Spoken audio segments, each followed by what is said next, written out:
Hello everyone guys, आज के session में मैं आपको बताने वाला हूँ, लाइव प्रैक्टिस कराने वाला हूँ। So today you will do speaking practice with me. आज मैं आपको छोटे से छोटे और बड़े से बड़े रोज बोले जाने वाले सेंटेंस को ट्रांसलेट करके बताऊंगा और हाँ, हर एक तरह के सेंटेंस को आज कवर करने वाला हूँ। और गाइज एक कंडीशन है, अगर मैं सेंटेंस बोल रहा हूँ तो ट्राई करना है आपको भी मेरे साथ साथ बोलना है, ताकि आपकी लिसनिंग की प्रैक्टिस तो होगी लेकिन साथ साथ में स्पीकिंग की भी बहुत अच्छी प्रैक्टिस होगी, राइट? तो guys without wasting our time let's get started.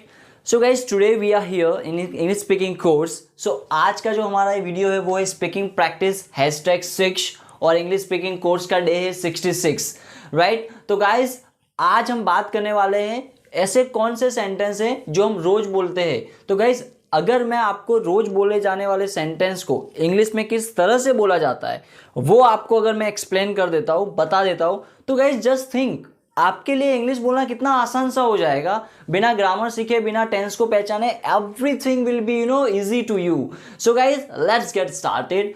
तो जो सबसे पहले सेंटेंस बोला जाता है वो क्या होता है? तो गाइज आप सबको पता है वो क्या होता है। आजकल हम अक्सर बोलते हैं आप कैसे हो, राइट? तो आप कैसे होगा गाइज जो इंग्लिश हम कहीं ना कहीं बनाते हैं वो क्या होता है, वो हम जनरली ऐसा बोलते थे, हाउ आर यू, राइट? लेकिन इन मॉडर्न इंग्लिश गाइज हम इसको और क्या बोल सकते हैं? इसको बोलते हैं WhatsApp.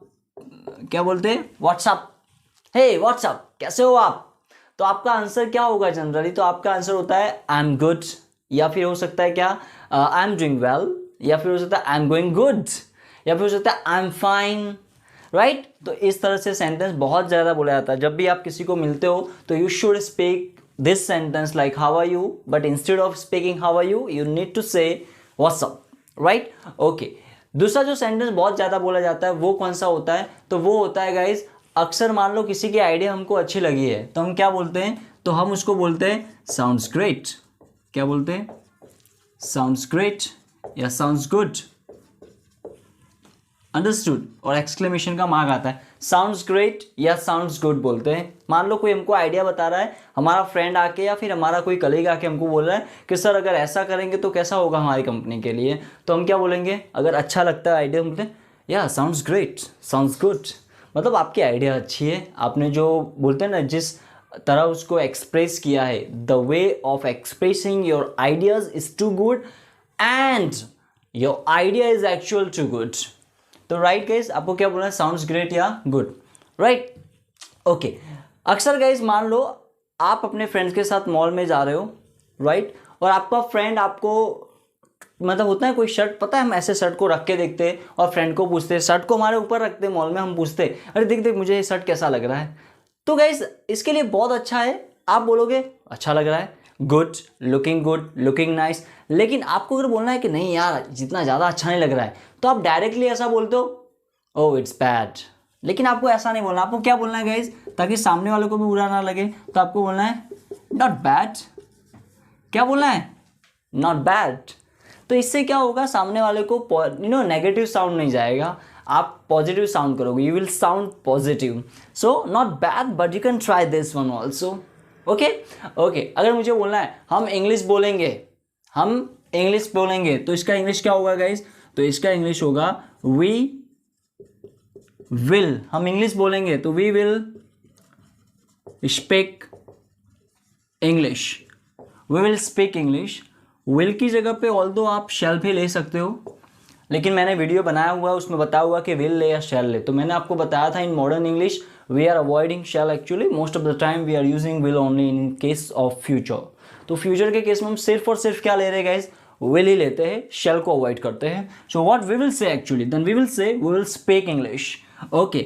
If I have to say, अगर मुझे आपको बोलना है कॉल, जब हम कई बार कॉल करते तो हम क्या बोलते हैं? कहाँ हो आप, या फिर कहाँ हो? तो मैं इंग्लिश में क्या बोलूंगा guys? Then in English I will be saying that where are you, where are you. मैं क्या बोलूंगा? वेयर आर यू, आप कहाँ हो? तो आपको ऐसा प्रॉपर साउंड करना, वेयर आर यू। आपको ऐसा नहीं बोलना where are you, no, you don't have to speak और you don't have to sound like this, you just have to go with the flow, like where are you, आप कहाँ हो। अब इसका आपको आंसर देना और आपको बोलना है अरे यार मैं तो घर पर हूँ, मैं घर पर हूँ, तो आप इसका इंग्लिश कैसे बोलोगे? कम ऑन, अगर आपको इसका इंग्लिश आता है मैं घर पर हूँ, तो please right in the comment box and do comment में गाइस। वीडियो को पॉज करके जल्दी से इसका आंसर लिखो और उसके बाद आप मैच करना कि आपका मैच हो रहा है या नहीं। तो गाइस अगर आपको बोलना है मैं घर पर हूँ, तो आप क्या बोलोगे? आई am at home. I am at home. I am at home. मुझे बोला मैं क्लास पर हूँ, घर पर नहीं हूँ, तो मैं क्या बोलूँगा? I am at class. मैं काम पर हूँ, मैं जॉब पर हूँ, तो क्या बोलूँगा? आई एम एट जॉब, या फिर आई am at work, I am at school, right. तो गाइस इतने सारे ऑप्शन है, लेकिन इसमें प्रेपोजिशन एक आता है एट, वो यूज करना है आपको। आई am at home, that's it. Okay guys, so these were the ready-made sentences where you don't need to pay more attention. So you just have to speak this type of sentences directly when you are talking or when you are speaking with anybody in this world. Right guys? Okay. अब अगर मुझे कुछ advance sentence लेने हैं advance level के, तो मैं क्या बोलूँगा? तो सबसे पहला जो एडवांस लेवल का सेंटेंस होता है वो क्या है? तो हम जो when we meet a person for the very first time, right? For the very first time we are meeting, then we will be asking like him, आप कहाँ रहते हो? राइट, आप कहाँ रहते हो? तो मैं क्या बोलूँगा? Where do you live? Where do you live? आप कहाँ रहते हो? Where do you live? अगर आपको do को इग्नोर करना तो कर सकते हो, तो आप क्या बोलोगे? Where you live? Where you live? Completely fine. Okay, अगर मुझे आपको बोलना है ऐसा कि आप एक दिन में कितने कलाक पढ़ाई करते हो, आप एक दिन में कितने कलाक पढ़ाई करते हो, तो गाइस ये थोड़ा सा एडवांस लेवल का सेंटेंस है और थोड़ा सा हार्ड है। तो क्या लिखोगे आप? कितने कलाक, तो हाउ मैनी आवर्स, कितने घंटे या कितने कलाक पढ़ाई करते हो, तो हाउ मैनी आवर्स आप करते हो, तो do you study, how many hours do you study a day, how many hours do you study a day, या फिर in one day, so how many hours do you study in one day. आप कितने कलाक सोते हो, कितने घंटे सोते हो आप? How many hours do you sleep, how many hours do you sleep. आप कितने पैसे कमाते हो? हाउ मच मनी, क्या बोलूँगा मैं? How much money do you earn, right. Okay, अगर मुझे आपको ऐसा बोलना हो कि सॉरी मैंने नहीं सुना, अपने कई बार बोलते हैं, पता, हम सेमिनार में जाते हैं या फिर कई बार हम मीटिंग्स में मीटिंग में बैठे होते हैं, या फिर हम कई बार लेक्चर्स अटेंड कर रहे होते हैं, तो हम सामने वाले को क्या बोलते हैं? सॉरी मैंने नहीं सुना। तो आप क्या बोलोगे? तो आप बोलोगे सॉरी। पार्डन भी बोलते हैं इसके लिए, पार्डन। ये तो हम जनरली बोलेंगे सॉरी, मैंने नहीं सुना, तो मैं क्या बोलूँगा? I didn't listen. अब ध्यान से सुना, यहाँ पर कई सारे लोग मिस्टेक करते हैं, इसको डिडंट बोलते हैं, डिडंट नहीं guys, didn't is it is a wrong pronunciation because the second is silent over here, so I must be saying like I didn't, what, I didn't. तो आंसर क्या बनेगा? सॉरी आई डिडंट लिसन, माफ करना, या sorry मैंने नहीं सुना। आगे बोलना है, मैंने नहीं सुना, आपने क्या कहा, तो मैं बोलूँगा I didn't listen what, I didn't listen what you said, I didn't listen what you said. इस तरह से आंसर बनेगा, मैंने नहीं सुना आपने क्या कहा। ओके, वन मोर एग्जाम्पल, अगर मुझे बोलना है कि मैं आपसे प्रॉमिस करता हूँ, तो गाइस सबसे फेमस एग्जाम्पल है, क्या बोलोगे? मैं आपसे प्रॉमिस करता हूँ, तो आई प्रॉमिस यू, सिंपल है। जैसे बोलते हैं ना आई लव यू, उसी तरह सिंपल है, आई प्रॉमिस यू। मैं आपसे आपको वचन देता हूँ, या फिर मैं आपको वादा करता हूँ, या मैं आपको प्रॉमिस करता हूँ, तो आई प्रॉमिस यू। मैं एक दिन वापस आऊँगा, तो मैं क्या लिखूँगा गाइस? कम ऑन, तो आई विल कम बैक, या फिर मैं लिखूँगा आई विल रिटर्न। मैं एक दिन वापस लौटूंगा या मैं एक दिन वापस आऊँगा, दोनों चल सकता है। तो I will come back one day, मैं जल्दी वापस आऊँगा, मुझे क्या बोलना है? मैं जल्दी वापस आऊँगा, तो मैं क्या बोलूँगा? I will return soon, I will come back soon, right. Okay, one more example, अगर मुझे आपको बोलना है कि कल हम फिर से 9 बजे मिलेंगे,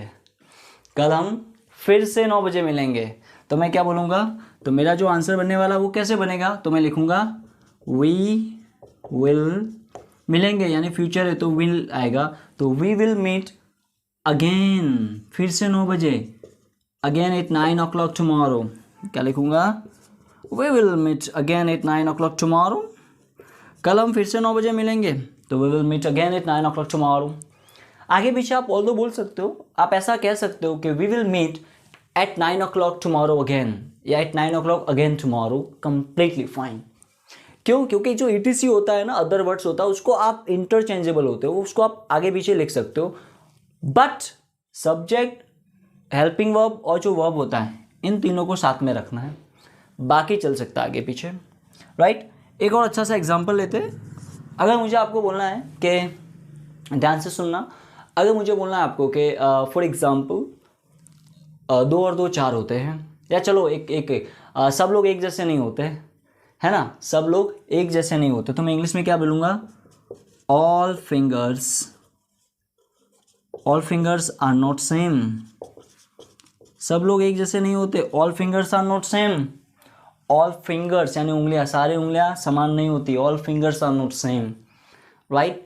ओके, कई लोग, पता है गाइस, कई लोग में 2 क्वालिटी होती है, कुछ लोग दिखने में भी अच्छे होते हैं और कुछ लोगों का दिमाग भी बहुत अच्छा होता है, जबकि ऐसा कहा जाता है ना, अकॉर्डिंग टू लाइक पीपल, ऐसा कहा जाता है कि अगर कोई होशियार है ना, बोलते हैं कि शक्ल के साथ अकल नहीं होती किसी में, किसी के पास शक्ल होती है उसके पास अकल नहीं होती, जिसकी अकल होती है उसके पास शक्ल नहीं होती, लेकिन अक्सर रेयर केस में क्या होता है, दोनों होते हैं, किसी इंसान के पास दोनों होते हैं, उसके पास शक्ल भी होती है और अकल भी होती है, तो उसको इंग्लिश में क्या बोलेंगे हम, पता है? तो उसको इंग्लिश में बोलते हैं ब्यूटी विथ ब्रेन, मतलब जिसके पास शक्ल और अकल दोनों दिए भगवान ने, तो हम क्या बोलेंगे? Beauty with brain, right. तो ये हम इंग्लिश में बहुत अच्छा फ्रेज है गाइज, आप यूज़ कर सकते हो। If you will use this type of sentences in your conversation guys, it will give create next level और extraordinary impact on the person, on the people with whom you are doing conversation or with whom you are making a conversation in English. Okay guys, और अगर मुझे एक sentence बोलना है, ध्यान से सुनना, कि आप कभी भी लोगों पे भरोसा, अजनबी पे, चलो आप कभी भी अजनबियों पे भरोसा मत करो या मत करना, तो गाइस मैं क्या बोलूँगा? कभी भी, यानी never trust any strangers, never trust any strangers, right guys? तो guys, मतलब इस तरह से हम जितने चाहे उतने सेंटेंस प्रैक्टिस कर सकते हैं, राइट। अगर गाइज आपने मेरे साथ साथ में ये सेंटेंस नहीं बोले हैं तो प्लीज़ वीडियो को रिप्ले करो और वापस मेरे साथ साथ में एक सेंटेंस को रिपीट करो, क्योंकि ultimately if you will not speak ना, तो आपके मुंह से वो साउंड नहीं निकलेगा अच्छा सा, वो प्रोनाउंसिएशन आपका इम्प्रूव नहीं होगा अगर आप मेरे साथ नहीं बोलोगे तो, राइट। मैं अगर बोल रहा हूँ ना हाउ आर यू व्हाट्सएप, तो आपको ही बोलना हाउ आर यू व्हाट्सएप, मतलब आपको ये प्रैक्टिस करनी है, क्योंकि इसमें क्या है, इसमें मुझे कुछ ज़्यादा दिमाग नहीं दौड़ाना है, बहुत अच्छे अच्छे सेंटेंस हैं, मैंने सारे के सारे ज़्यादातर सेंटेंस कवर किए, कुछ बेसिक एग्जांपल भी बताया मैंने, कुछ एडवांस लेवल के भी एग्जांपल बताए, राइट। आई होप गाइज आज के बाद अगर आप कॉन्वर्जेशन कहीं पे भी करोगे किसी भी इंसान के साथ किसी भी जगह पर, तो अगर आप इंग्लिश में कॉन्वर्जेशन कर रहे हो ना, आई होप, और हाँ करना ही है, ये कंपलसरी फॉर यू, सबके लिए कंपलसरी है, आपको ये सेंटेंस अगर बात करने में आते हैं ना, तो आपको ये बोलना है अपने कॉन्वर्जेशन में, understood guys? Because if you will do that ना गाइज, ट्रस्ट मी, सामने वाला इंसान आपसे इंप्रेस हो जाएगा, और राइट, और आप अपनी सारी की सारी फीलिंग्स को, सारी के सारे थॉट को इंग्लिश में बता पाओगे। Okay guys, so I hope guys you like the video, right. अगर आपको वीडियो अच्छा लगा हो तो guys please like, share and subscribe our channel. So without till then guys, मैं हमेशा एक चीज़ बोलता हूँ कि आप, अगर मेरा वीडियो पूरा हो गया, आपने यहाँ तक देख लिया है, then that's good, that's too good guys. लेकिन एक चीज़ हमेशा याद रखना, आपको नोटबुक और चौपड़ा लेके बैठना है, नोटबुक और पेन लेके बैठना है, सारे रूल्स को नोट करना है, तभी ये बहुत अच्छे से प्रैक्टिस हो पाएगी। और हाँ, अभी तो गाइज 6 दिन ही हुए स्पीकिंग प्रैक्टिस के, अभी तो हमारे पास 24 डेज़ बाकी है। इस 24 डेज़ में मैं गाइज कमाल के सेशन लाने वाला हूँ आपके लिए, कमाल के, बस आई एम फुली रेडी, आप रेडी रहना बस गाइज। हर रात 9 बजे रोज़ मिलेंगे यहीं पे।